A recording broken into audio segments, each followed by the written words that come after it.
Looking forward to it. It's a huge opportunity for the players. It's a big opportunity for the football club, and we're relishing that opportunity.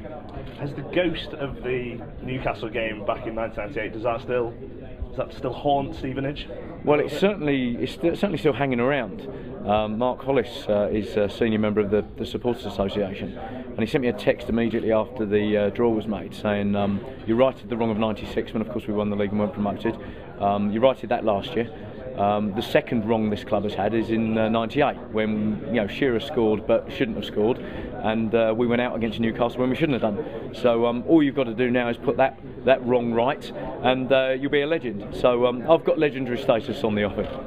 Do you remember that game back in 1998? Do you remember seeing the coverage? Yeah, I remember watching the first game, the game at Stevenage, and it was an exciting encounter. It's a smaller ground, obviously. It'll be packed to the rafters, on Saturday as it was back then. And those tight environments and those tricky, sticky pitches, make for excitement, don't they? Premiership players probably don't get to express themselves in the way they would normally be used to. There's the hunger and the appetite of lads who are full-time professionals, many of whom have played at Championship and Premier League level already. So they're no mugs, my boys, and they've obviously got the ambition and they've got the desire to get themselves back up there. They know, what that's all about up there, and they've been there. They understand the level. They know it's not going to be easy, but they know on the day that human beings have got fallibilities, and Newcastle's are no different from anyone else's. And which Stevenage players should we be looking out for? Who can be the new Giuliano Grazioli, if you like? Well, let's be honest. Any one of the 11 could do something special. Any one of the 7 on the bench could do something special. I mean, we played Barnet on Monday, and the goalkeeper kicked a ball from one end of the pitch to the other. It took a deflection off of a defender's foot and went in. So he's trying to half claim it, Chris Day. I'm not sure we're going to give it to him, but who would anticipate that a goal would come about through that route? So anybody on the day can be a hero, and let's hope that 11, 14, however many got on the pitch, let's hope all of them are. Do you look to, you mentioned the players before, the likes of O'Shea, who have that Premier League experience, do you look to them to lead the side in games like this? Well, I think you can bring too much expectation and too much pressure on those players.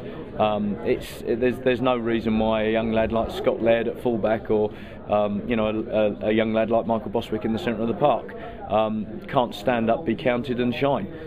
So I've got no ambition for any one of them to be the standout player on the day.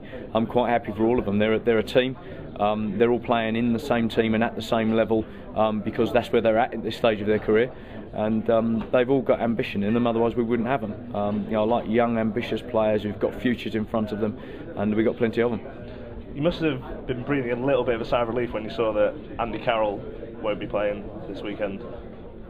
I would always breathe a sigh of relief when any top player from any club we play isn't playing, but not a sigh of relief in the sense that there was fear factor, because I know my centre halves were relishing the opportunity to put themselves up against an England international. He's a terrific player. He's scoring goals at Premier League level.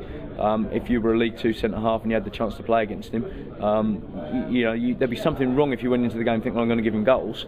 And I'm sure there'd be an immense amount of hunger to keep the sheet clean despite Andy Carroll. So and Darius Charles, who's suspended at the weekend, actually played against him in the FA Youth Cup for Brentford.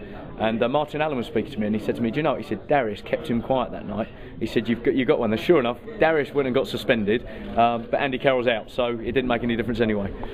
Yes, creating new memories as well this year with the fantastic run. Who, us? Yeah. Well, that has been a very strange affair this year, to draw MK Dons in the first round, and then of course the winners drew AFC Wimbledon, and there was us getting in the way of the MK Dons Wimbledon scenario. And we went on to beat MK Dons in the replay, and we beat AFC Wimbledon.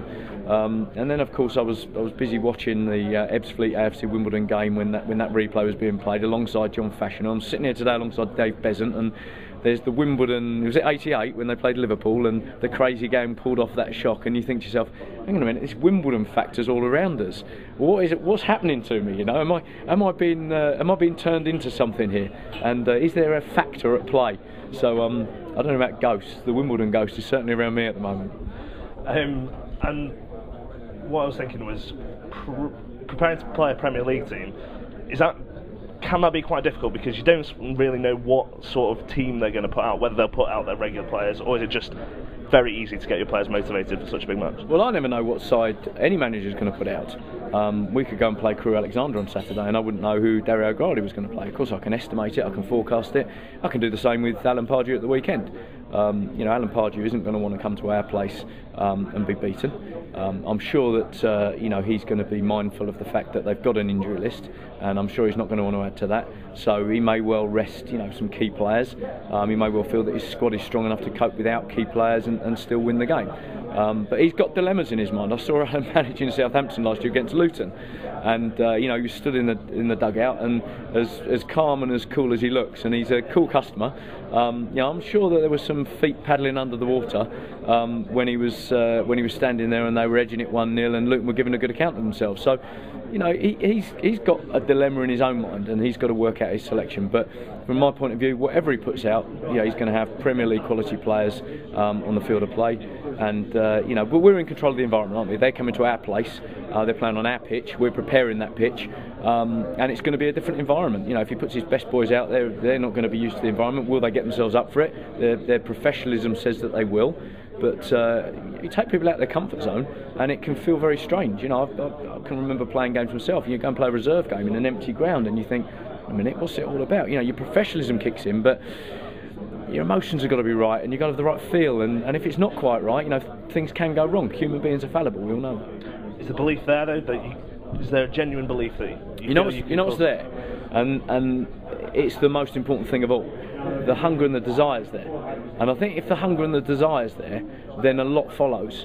And people say, is the belief there? And you trap yourself into saying daft things, and I don't think it's important. I think what's important right now, 48 hours or whatever it is before kick-off, is that the hunger and the desire's there.